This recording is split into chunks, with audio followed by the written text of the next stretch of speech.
यौन समस्याओं के विषय में हमने पहले भी कई मार्गदर्शन साझा किए हैं। उनमें से ही एक मार्गदर्शन के कमेंट जब हमें दिखाए गए तो हमने देखा कि वहाँ पर लिखा हुआ है कि मुझे भी यही समस्या थी, मैंने एक डॉक्टर से बात की, उनकी दवाई से ये समस्या मेरी ठीक हो गई। और लिखा गया होता है कि डीपी में नंबर दिया गया है, इस नंबर पर संपर्क करें और ये दवाई ले लें, आप ठीक हो जाएंगे। वास्तव में ये जो लोग हैं ये आपकी मानसिक स्थिति का और जो आप तनाव में होते हैं यौन समस्याओं में पड़ने के बाद, उसका फायदा उठा करके कुछ आर्थिक लाभ लेने का उद्देश्य रखते हैं। यद्यपि आपकी जो समस्याएं हैं उनका समाधान केवल कुछ नियमों, योग और डाइट आदि के सुधार से ही हो जाने वाला होता है, लेकिन ये लोग आपसे बहुत अधिक मूल्य की दवाइयां दे करके आपको फंसाते हैं। और उससे भी गलत बात, जो कि एक अपराध मैं कहूंगा, कि व्यक्ति को गलत सुझाव देते हैं। उसकी समस्या बहुत सामान्य है और उसे बहुत बढ़ा चढ़ा करके बताया जाएगा जिससे कि पैसे आंटे जा सके। अब ऐसी स्थिति में जो गलत सुझाव दिया गया ना, वो उस व्यक्ति की मानसिक स्थिति को बहुत ज़्यादा प्रभावित करेगा, जो कि अपने आप में किसी को ऐसे आहत करना, ऐसा उसको मानसिक कष्ट देना बड़ी गलत बात हो जाती है। इसीलिए हमें इन विषयों पर बात करनी पड़ती है। ये चीज़ें आप तक पहुँचें कि आपको बहुत तनाव में जाने की ज़रूरत नहीं, बस कुछ नियमों को अपने जीवन में लाने की ज़रूरत है, समझने की ज़रूरत है और आप बिल्कुल ठीक हो जाएंगे। इसी श्रृंखला में आज हम बात कर रहे हैं इरेक्टाइल डिस्फंक्शन की समस्या के विषय में। यहाँ पर अब हम बात करते हैं कि ये इरेक्टाइल डिस्फंक्शन क्या है। ये है आपकी जननेंद्रिय में जो इरेक्शन, जो तनाव आता है, वो जब समाप्त हो जाता है तो उस स्थिति में व्यक्ति गृहस्थ जीवन के योग्य नहीं रहता है और ये बात उसे बहुत सताने लगती है कि अब मेरा क्या होगा। यहाँ पे सबसे पहले तो आप ये समझ लें कि जो ये इरेक्शन होता है, जननेंद्रिय में तनाव आता है, ये ब्लड का सर्कुलेशन जब जननेंद्रिय की ओर बढ़ता है उसके कारण आता है। तो जब ये ब्लड का सर्कुलेशन ठीक तरीके से नहीं हो पाता है या फिर जो जननेंद्रिय के क्षेत्र की मांसपेशियां हैं वो कमजोर होनी शुरू हो जाती हैं, उस स्थिति में आपको इरेक्टाइल डिस्फंक्शन की समस्या होती है। और ये जो स्थितियां बनती हैं इसके कई कारण होते हैं, ये आपको समझने हैं और यहां पर सुधार करना है। सबसे पहला जो कारण है वो है गलत प्रकार की वीडियो और गलत चित्र आदि देखना। अगर इसको मनोवैज्ञानिक तल पर हम समझने की कोशिश करें तो बात यह है कि आपके मन को कोई भी नई चीज अच्छी लगती है जो आपके अनुभव में ज्यादा नहीं आई है, वो आपको एक्साइटेड करती है। लेकिन बहुत ज्यादा अगर कोई चीज अनुभव में आए तो वो आपके लिए सामान्य हो जाती है और आप उससे रुचि खो देते हैं।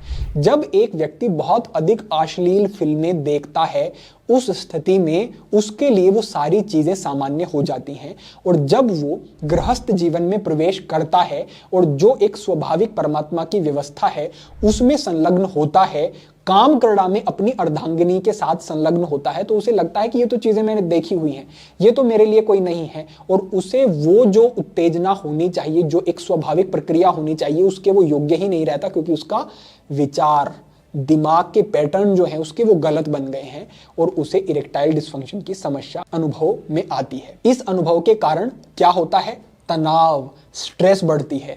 जब स्ट्रेस में आप जाते हैं तो ये भी कई स्टडीज में देखा गया कि इरेक्टाइल डिस्फंक्शन की समस्या का एक बड़ा कारण जो है वो तनाव है, क्योंकि ये जो आपको उत्तेजना आती है या फिर जो एक पूरी प्रक्रिया है ये भाव और विचारों पर ही तो आधारित है। और जब आप डिप्रेशन में चले गए, मानसिक समस्या में हैं, तो उस समय पर आप हर एक चीज से, केवल ऐसा नहीं कि इसी विषय से, काम क्रीड़ा से ही नहीं, हर एक विषय से, जो विषय आपको प्रिय भी हो, पहले अच्छा लगता हो, उससे अपनी रुचि खोने लगते हैं। जो ये रुचि आपकी समाप्त होती है, इसकी वजह से भी इरेक्टाइल डिस्फंक्शन होता है।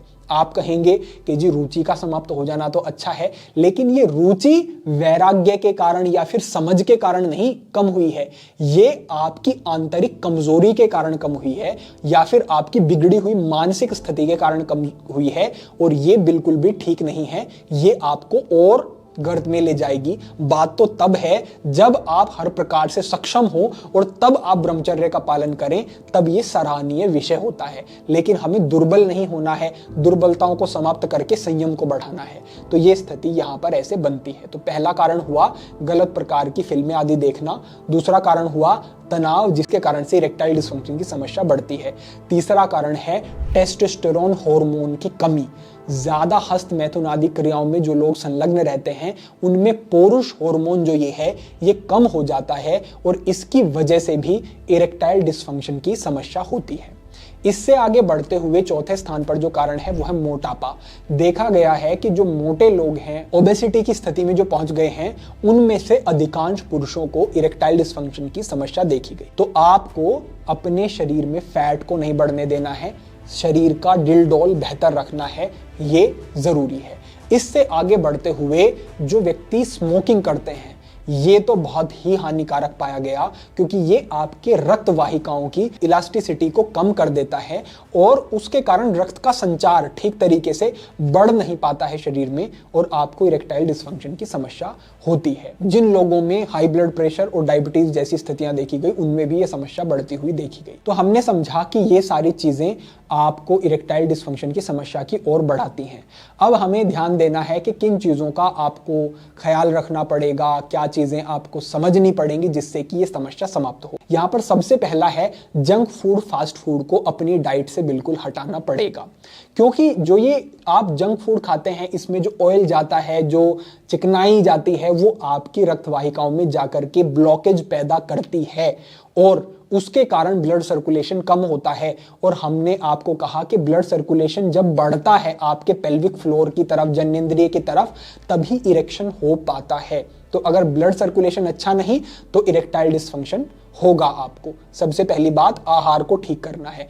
दूसरी बात, पूर्णता आहार में लेकर के आए फलों का, सीजनल जितने भी फल हैं, बहुत दिमाग ना लगाएं, जो भी सीजन के फल हैं उनको एक समय दिन में ग्रहण केवल फलाहारी आप करें और बाकी समय में अच्छा प्रोटीन, अच्छा सात्विक आहार घर का लें, तो ये आपके लिए अच्छा रहेगा। तीसरे स्थान पर है स्ट्रेस को कम करना और इसके लिए जो साधन है वो है ध्यान। ध्यान का अभ्यास प्रतिदिन अगर 30 मिनट का आप कर लेते हैं तो ये देखा गया है कि इससे तो पूरा दिन आपका प्रभावित हो जाता है, पूरे दिन के विचारों पर प्रभाव इसका पड़ता है, आपकी वाइब्रेशन हाई होनी शुरू हो जाती है, चेतना का विस्तार होना शुरू हो जाता है।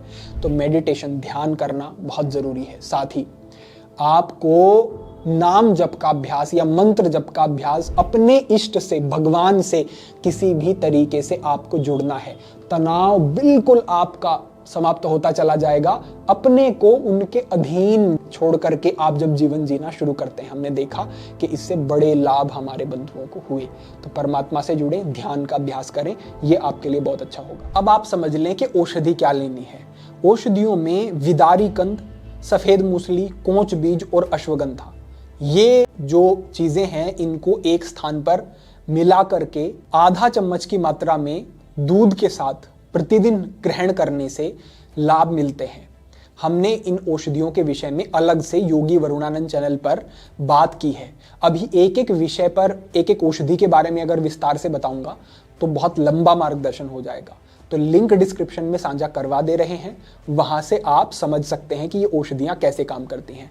बाकी जो ये औषधियां हैं, ये टेस्टोस्टेरोन को बढ़ाने में, स्ट्रेस को कम करने में, पुरुषत्व को बढ़ाने में और आपको आंतरिक रूप से मजबूत करके शुक्र धातु की वृद्धि करने में उपयोगी होती हैं। तो ये सारी जो औषधियां हैं इनका सेवन भी आप करते हैं तो आपको अच्छे लाभ देखने को मिलेंगे। अब हम आगे बढ़ते हुए कुछ योग अभ्यास आपको बताते हैं, इनको भी आप समझ लें और प्रतिदिन अभ्यास करें तो आपको और अच्छे लाभ देखने को मिलेंगे।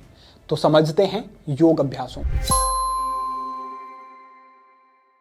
जैसा कि हमने कहा कि जननेंद्रिय की तरफ रक्त का संचार कम होने के कारण और मांसपेशियों की कमजोरी के कारण ही ये समस्या बढ़ती है और होती है।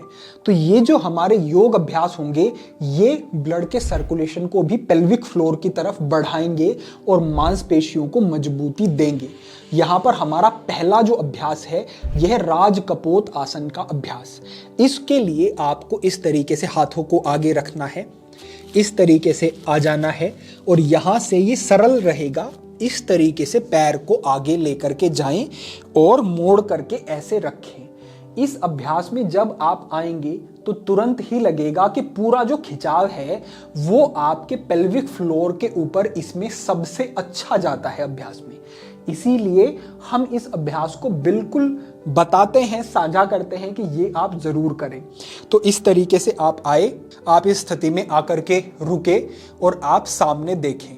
जितना हो सके फिर धीरे धीरे जो पीछे वाला पैर है उसको और पीछे ले जाने की कोशिश करेंगे, जिससे कि आप ज्यादा जो स्ट्रेच है वो यहां पर फील कर सकें।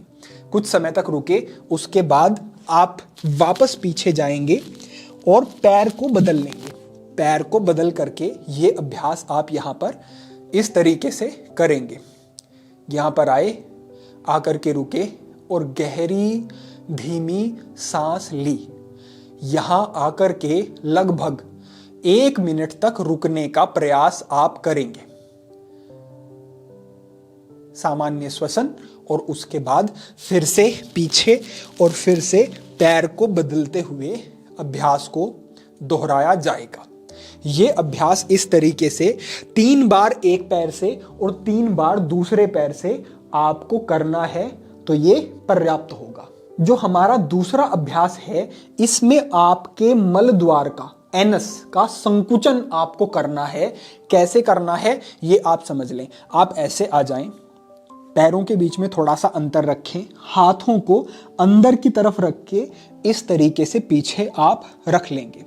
कोहनियों को सीधा कर लें और सांस भरते हुए इस तरीके से ऊपर आप आएंगे। यहां आने के बाद आपको मल द्वार का संकुचन करना है और होल्ड करना है। जितनी देर तक आप इस स्थिति में रुके हुए हैं तब तक आप मल द्वार का संकुचन करके रखें और उसके बाद सांस छोड़ते हुए नीचे आ जाएंगे।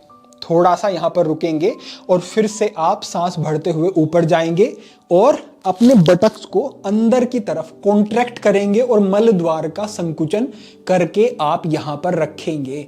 ये बात ध्यान आपको रखनी है कि संकुचन होना चाहिए। फिर से आप इस स्थिति में आते हैं, रुकते हैं और कुछ समय के बाद फिर से नीचे। इस तरीके से ये अभ्यास आपको लगभग 6 बार करना है। बड़े अच्छे लाभ इससे फिर आपको मिलेंगे। इससे आगे बढ़ते हुए जो अभ्यास है वो है मार्जरी आसन का अभ्यास। तो इस तरीके की स्थिति में आए और जब आप कमर को बीच से मोड़ेंगे, देखिए मध्य से मेरी कमर नीचे की तरफ जा रही है और साथ ही मेरी गर्दन ऊपर की तरफ में उठा रहा हूं। इस तरीके से आएंगे तो सांस अंदर भरेंगे और जब आप सांस को बाहर छोड़ते हुए कमर का एक जैसे ऊंट का कुबड़ होता है इस तरीके से बनाएंगे और आप अपने बटक्स को अंदर की तरफ लाएंगे, तो साथ ही मल द्वार का संकुचन भी यहां पर रहेगा और कॉन्ट्रैक्ट करके थोड़ा सा आप यहां पर होल्ड करेंगे। तो इस तरीके से आए, मल द्वार का संकुचन यहां पर करेंगे, यहां पर रुके, उसके बाद सांस भरा और जो मल द्वार का संकुचन किया हुआ था उसको शिथिल कर दिया। उसके बाद फिर से इसी तरीके से और मल द्वार को भी संकुचित किया और यहां पर आए। फिर से सांस को बढ़ते हुए ऊपर। और ये जो अभ्यास है आपका, ये आपको 20 बार 25 बार इस तरीके से करना है। तो ये भी आप अश्विनी मुद्रा इसे कहते हैं, जो आप अपने मल द्वार का संकुचन करते हैं। तो अश्विनी मुद्रा अभ्यासों में जब आप करते हैं तो आपको लाभ और अधिक मिलते हैं। अब इसके बाद जो हमारा अभ्यास है वो है शलभासन का अभ्यास। शलभासन में भी जो मल द्वार है वो अपने आप संकुचित होता है, करना नहीं पड़ेगा, अपने आप होगा। इस तरीके से आ जाएंगे, पेट के बल आ जाएं, हाथों को इस तरीके से अपनी जंघाहों के नीचे आप लेकर के जाएं। गर्दन उठाने की आवश्यकता नहीं है, केवल पैरों को ऐसे उठाएंगे। पैरों को ऊपर उठाएंगे तो अपने आप देखेंगे कि मल द्वार का संकुचन हो जाएगा। जाएंगे और होल्ड करेंगे। तो ये इस तरीके का अभ्यास आपका रहने वाला है। होल्ड किया, जब असहज लगा तो नीचे आ गए। कुछ समय तक नीचे आकर के पैरों को लाके आपको विश्राम करना है और उसके बाद फिर से अभ्यास को आपको दोहराना है। पैर वैसे ही ऊपर जाएंगे। केवल इतने ही अभ्यास आपको करने हैं और जो ये अंतिम अभ्यास है इसको भी लगभग 5, 6 या 10 12 बार तक भी ले जा सकते हैं, क्योंकि जब हमें किसी समस्या के समाधान के लिए अभ्यास करने होते हैं तो अभ्यास थोड़े लंबे समय तक होल्ड करके या फिर उसकी आवृत्ति को बढ़ा करके करने होते हैं, तब लाभ मिलते हैं। तो इस तरीके से हमारे ये अभ्यास हुए। अब आगे बढ़ते हुए मैं आपको एक अंतिम अभ्यास कहता हूं, इसे समझ लें। हमने जो अभी मल द्वार का संकुचन किया है उसे अश्विनी मुद्रा कहते हैं, और अभी जो आपको करना है वो आपकी जननेंद्रिय लिंग के आसपास का जो स्थान है और मांसपेशियां हैं उनको संकुचित करने का प्रयास करना है। मैं मानता हूं कि ये बिल्कुल तुरंत ही आपने किया और हो जाए, ऐसा नहीं होगा। पहले आप करेंगे तो मल द्वार का ही संकुचन अधिक होगा, लेकिन जब आप अभ्यास करते रहेंगे तो ये आपको समझ आ जाएगा कि कैसे आपको इस जननेंद्रिय के स्थान पर संकुचन करना है। ये सारी अभ्यास की बात है। आप कमर गर्दन सीधी करके बैठें, आंखें बंद करें और अपने ध्यान को, सजगता को अपनी जननेंद्रिय के ऊपर लेकर के जाएं, उस स्थान पर लेकर के जाएं। जब सजगता पहुंचेगी उसके बाद ही संकुचन हो सकेगा, ये आप समझें। तो सजगता को जननेंद्रिय के ऊपर लेकर के गए और अपनी इन मांसपेशियों पर एक कंट्रोल लेकर के आए, तब आपने इस जननेंद्रिय के स्थान पर ही संकुचन किया। साथ में अगर मल द्वार भी संकुचित हो रहा है, ठीक है, बस सजगता बनाए रखें और संकुचन करने का कोशिश करें। संकुचन करने के बाद होल्ड किया, मन ही मन 5 तक गिना, 5, 4, 3, 2, 1, छोड़ दिया। फिर से संकुचन किया, 5, 4, 3, 2, 1, छोड़ दिया और फिर से संकुचन किया। इस तरीके से आप ये अभ्यास करेंगे तो आपको निश्चित रूप से कुछ ही समय में इतने अद्भुत रिजल्ट मिलेंगे कि जो आपको कई प्रकार की औषधियों और दवाइयों से नहीं मिल रहे थे। आपको पीछे के नियमों पर विशेष ध्यान देना है, कहीं गलती हो रही है सुधारना है और बताए गए ये अभ्यास करने हैं। मैं आपको पक्का कहता हूं कि आप इस समस्या से मुक्त हो जाएंगे और अपने आप को पुनः आप 100% बेहतर अनुभव करेंगे। साथ में ब्रह्मचर्य का पालन करना अनिवार्य है।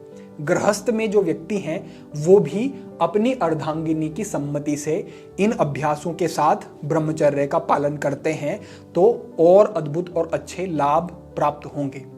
तो बस इन्हीं चीज़ों का ध्यान रखना है और इन अभ्यासों को साथ में जोड़ना है, आपको आशातीत लाभ निश्चित रूप से मिलेंगे।